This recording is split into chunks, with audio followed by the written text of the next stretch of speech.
Globalism, the international 1% and their plan to exploit the West. The international wealth imbalance. LDCs, that is, less developed countries, as we learned from NSSM 200, became the foci of U.S. globalization. Basically, we found cheap labor supplies, a cheap labor pool in foreign countries where they also allow loose regulations on pollution, on wages, red tape, where you can buy the things, because it's not to say that in the U.S. we don't have any regulations. It's just some things are just logically ridiculous, like adding pollution into a waterway. There's only so many waterways, so if we pollute it, we're the benefit, it's a net loss to the people further down the river. And there's different, property rights involved in some situations like that. But less developed countries, LDCs, their socio-politics are conducive to exploitation. So, meaning that if you have a dictator, like in Middle Eastern countries, they're easily willing to subjugate the people to whatever they say, right? They're willing to use their might, their force, their Kalashnikovs to subject the people under them and maintain a very authoritarian, authoritative rule. So U.S. began exporting manufacturing overseas because we could get a bigger high end. And so again, this is like short-term gains, long-term costs. So a lot of people, pretty much a lot of Freemasons who were pulling the strings on these businesses and these, fraternities who, in the 1%, sent all the manufacturing overseas and forced down the cost of productions, and then they would just ship it back. They found that was cheaper to do. Well, over time, this created, sent our wealth overseas, and over time, first they were making pennies, and those pennies turned into nickels, and over time they accumulated a lot of wealth in these lower classes, so that it begins to equalize the wealth distribution. And when that becomes equalized, then they become no longer quite subjects, but they're able to come to the negotiation table themselves, because then they have something we want, and we're able to engage in a more fair playing field. Initially, what should have happened is we should have just kept domestic labor here, domestic manufacturing here, improved, our manufacturing processes to have less pollution, move things throughout the U.S., and then that would, over time, have given us more increase in gross domestic product and national productivity, and people would have more spending power, and we would have less homeless today had they done that then. Period. And we don't have to be nationalistic. We want other countries to become Americanized. We want other countries to become America. But, exploiting less advantaged population groups and utilizing dictators who oppress their people and authoritarian style governments to oppress those people for our own gain is unethical. So I'm just going to throw this in there real quick. What a lot of people will say, a lot of lawyers will say was, I went to law school, and what I learned at law school is that our legal system is based off of the Bible, and they're like blown away by it. Well, I was too initially, but that's like a common thing people say after just like 3 years of law school and then they get their degree. Well, if you study economics, I will say I know I'm doxing myself here, but I've been doxing myself, but it's okay. It's worth the risk. But I will say to you, I studied economics, and what I learned is that the United States Bank is the bank system of the entire world, and that we just print money and it goes out to the rest of the world and disadvantages populations. And basically, the way that the system works is we're the head of an octopus, and our tentacles are in every country, and it leads to the oppression of other people and other lands to our own benefit and detriment. There's a song by Rage Against the Machine. It said, since there's no other pill to take, then take the pill that makes you ill. And that's what we're doing with this increased socialism, this increased banking system. We are trying to heal ourselves by taking the pill that first made us sick. All right, so now we also have the manufacturing aspect, like in India, but we also have the rise of international oil tycoons, like in Saudi Arabia. They consolidate the wealth into just a few hands, and we're talking a lot, like trillions. And so that is another status of people that has risen up in the past, 50 to 70 years, and then it goes off into their immediate family. And so you have different princes. You have a lot of princes in the Middle East, and they're always at each other's throats. Because in Islam, if you kill that prince, then you become his replacement, which is why a lot of Muslims will hire Christians and Jews, because they can be trusted. Then we also have the aspect of the IMF and World Bank. So the IMF, the International Monetary Fund, is basically, it's like the same system we have with the Federal Reserve and Congress. So they'll give money with stipulations to other countries that are supposed to, requirements are supposed to liberalize their economies, or else they get punished economically for it. Well, it's just like a lot of our immature ways that we probably behaved in our past, and we've just gone out and just spent the money. Hey, I've got this money today, let's have a good time today, and forget about tomorrow. And I think this concept is a matter of being myopic. So we've been very myopic about life. That is, we want this instant gratification type of society rather than a more rewarding long-term lifespan. We're willing to settle for the short term. And it's interesting to note that most people in college, a poll was taken, most people in college, in high school, don't believe they'll make it to the age of 30. That means a lot of people are just living, live fast, die young. Okay, so they're being myopic in that way. So what I'm saying is if I give a bunch of money to a dictator or someone who just emerged from a dictator type environment and they're trying to liberalize their economy, but then they get that money, and the problem is that money doesn't oftentimes go out or trickle down or whatever you want to call it to the rest of the population. So it's important, a pyramid is built from the base up, not the top down. Okay, and that's what they're trying to do. That's just a good analogy. It just came to me. And what these things ended up happening, LDCs becoming the focus of globalization, it basically created a new international 1%.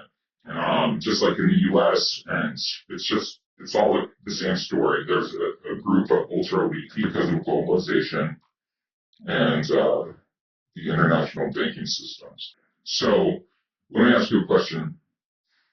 Would you be willing to give me a penny?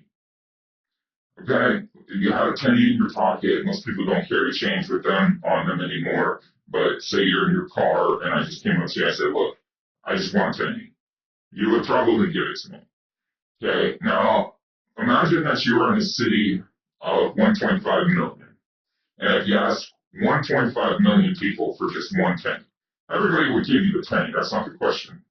But that amount of money that you would get by collecting one penny from everybody in your city is $15,000. Okay? It adds up, right? Now, let's say that there's 1.5 billion people in your city. And you ask each one of those city people, even the most poor person, you can probably squeeze a penny out of.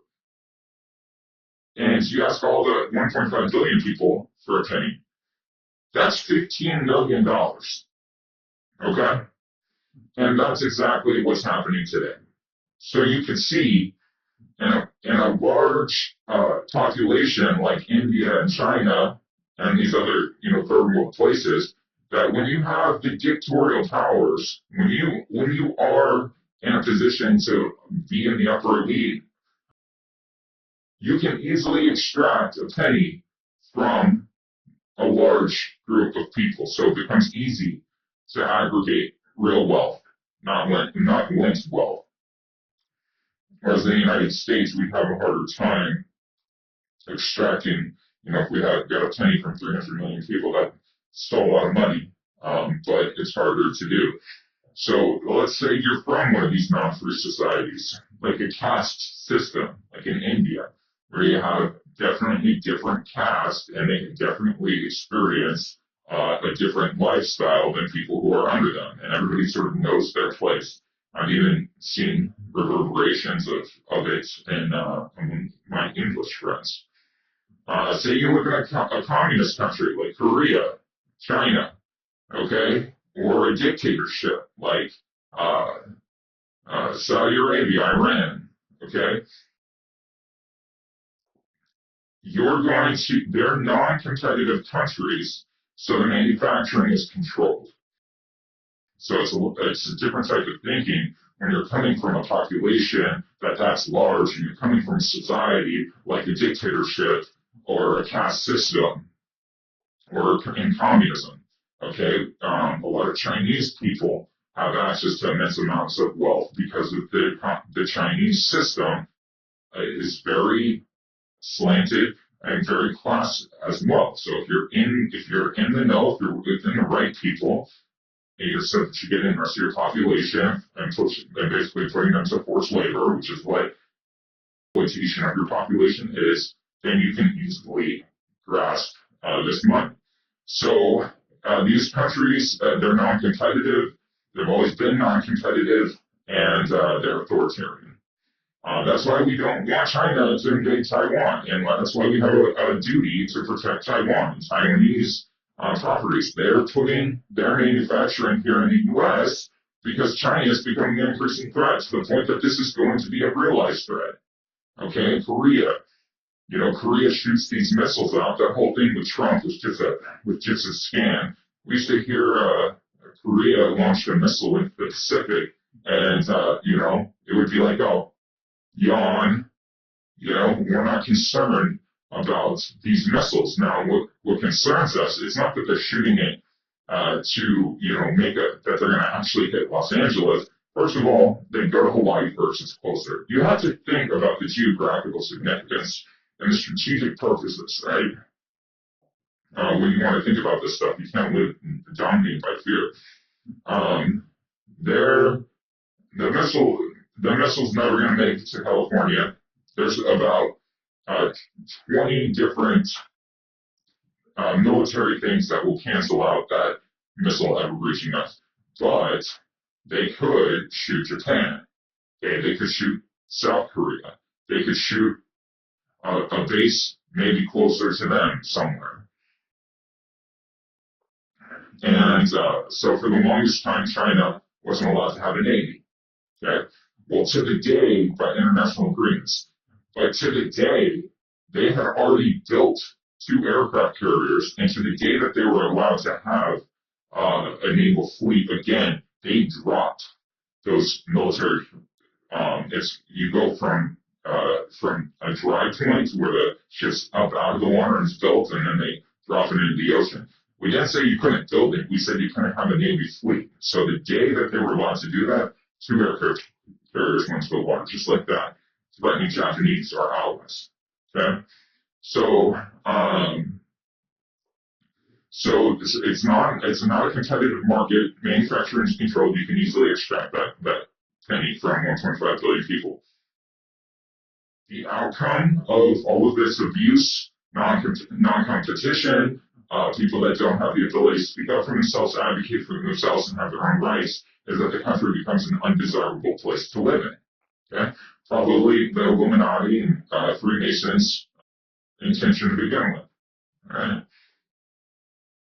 So, as a result, what are you going to do? If you live in one of these countries and you're part of the elite class in this country, you're going to exploit a dated deed system. So, this accumulation of cash from the international 1%, everybody wants to live in the U.S., right? We got surfing, we got Los Angeles, the whole Hollywood culture. You want to go East Coast, New York, you want to wear furs. You go to the Northeast, you want to be a genius, you go to Boston, you want to get a sunburn, you go to Florida. We got Disneyland, Disney World, we got all this great stuff, Six Flags, Busch Gardens. We got all this fun stuff to do, man. You could be American, So a lot of people desire to live this U.S. lifestyle, okay? And they're going to do it better than we can, too. Because they have a lot more money because they abuse their populations. So what they do is they utilize cash and exploit the deed system. And the way that the deed system works from England is not what you might think. So although you need a tax identification number, either Social Security or tax ID, which is the same thing, just one offers more protections than others. It's the exact same thing. It's part of the international banking system I've told you about, and why I've at times theorized that the Social Security system is the mark of the beast, right? Because you need it to purchase goods, you need it to use it to get a job, all these different aspects, but there's some caveats there. It's really not important because the mark of the beast 666 is simply not keeping the Torah. Okay? If you don't keep the Torah, you have a different mark, and it's the mark of the world. And maybe one day I'll talk about that, but it's kind of dated. Everybody already knows the mark of the beast isn't an actual number. But you need tax IDs for mortgages. You do not need a tax ID if you want to purchase a deed with cash. Okay? If you have cash, you're from the international community, you can come in and buy land, no questions asked.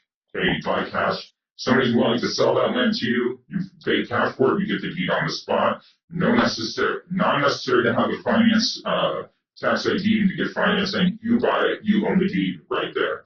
One way to fix that is to make that illegal. As a politician, you would say, look, if you want to buy land in this country, you have to be a U.S. citizen, period. Or we've got to come up with a way that's fair that this works. Because it's not like we don't want people to buy land in this country. We just don't want so many people to buy land in this country that people who are from this country can't afford to buy land in this country, which is what the New World Order wants as part of their overall New World Order agenda.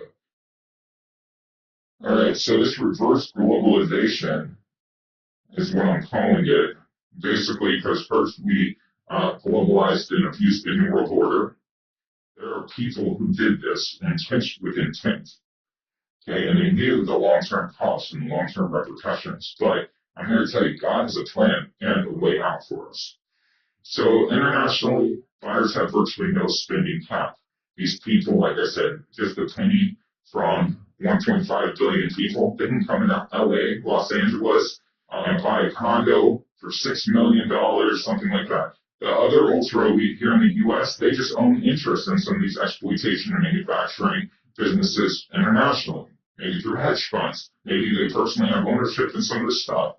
Whatever way they did it, it's all part of the same feather, birds of a feather flock together. So because they have virtually no spending cap, it forces up appraised home values. Okay, so they can just, international community, It's not affordable for people from California, so they're fleeing the state, but people from the international community, and there's a lot of them, okay? 8 billion people is a lot of people, only 300 million people in the U.S. Their ability to acquire wealth is much easier when you oppress and abuse the people who are under you. And then what do you have to do? You just leave. You leave the country. You can come to the United States, have this American lifestyle. And there's people who come here with good intent, legal immigration. They want to be part of the American middle class. They don't want to be part of the New World Order and the New Illuminati agenda.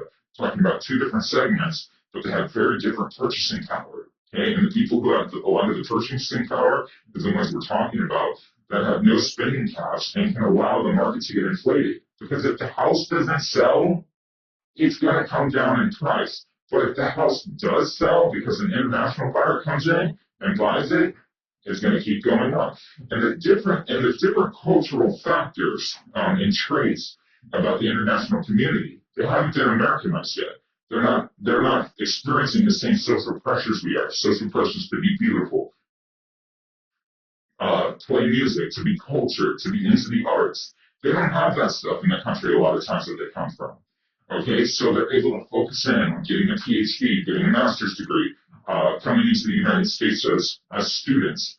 And we're going to talk about some of those flaws maybe some days, but who's to say that the international study, that the international group is faced with the same sort of educational woes that we are in the U.S. Their education system isn't as good in whatever state they come from, or if they pay a private school to get the education, they're going to have more power in the classroom to get either given higher grades, or if they come from a lower education system, they're going to have higher grades, but not have the same quality as education of us. So when we're looking at college entrance exams, they're going to have a higher looking GPA than somebody with like a 2.0 that, or a 2.5 isn't going to be as competitive on paper.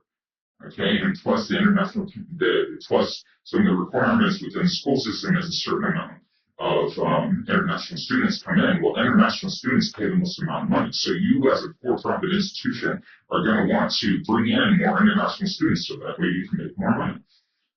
All right, so again, specific areas are more targeted and more highly sought after by the international community. There are some communities within the United States, and that's fine. We like that. It brings culture. And we all like having this big melting pot. The problem is it's becoming abusive, and it's part of the New World Order plan to displace potential domestic homeowners. Okay, if you have a transient population without homes and who don't own anything, they're going to provide a cheap labor supply, but not too cheap, because what they want is a certain amount of local speaking, English speaking people to provide the labor force. Okay, this is what they want. And then, yeah, again, they'll sometimes target specific areas to exploit, whether it's their market, whether they have a certain corporation that hires the predominant part of their international culture or whatever. The problem isn't immigration. The problem is abusive immigration, unfair treatment, and we do live in a democracy and a federal republic where people can step up and they'll say, look, there's an issue here, okay? We're not exactly getting a fair shake on things, and they want to pull the wool over our eyes and act this shift before we're able to take a stand against it, because basically nobody can formulate the words to combat it and come up with the rhetoric to combat it, but I believe I can. So I was once talking with a international businessman, and he was at a business meeting, and I happened to be talking to him. I think he was smoking outside, and I was waiting for a ride or something, and he told me, he said, freedom. It's America's greatest strength and America's greatest weakness. Okay, and so this is one of the exploitative philosophies of some of these international business tycoons, right? So it's up to us to take a stand for the middle and lower classes, okay, the 99%.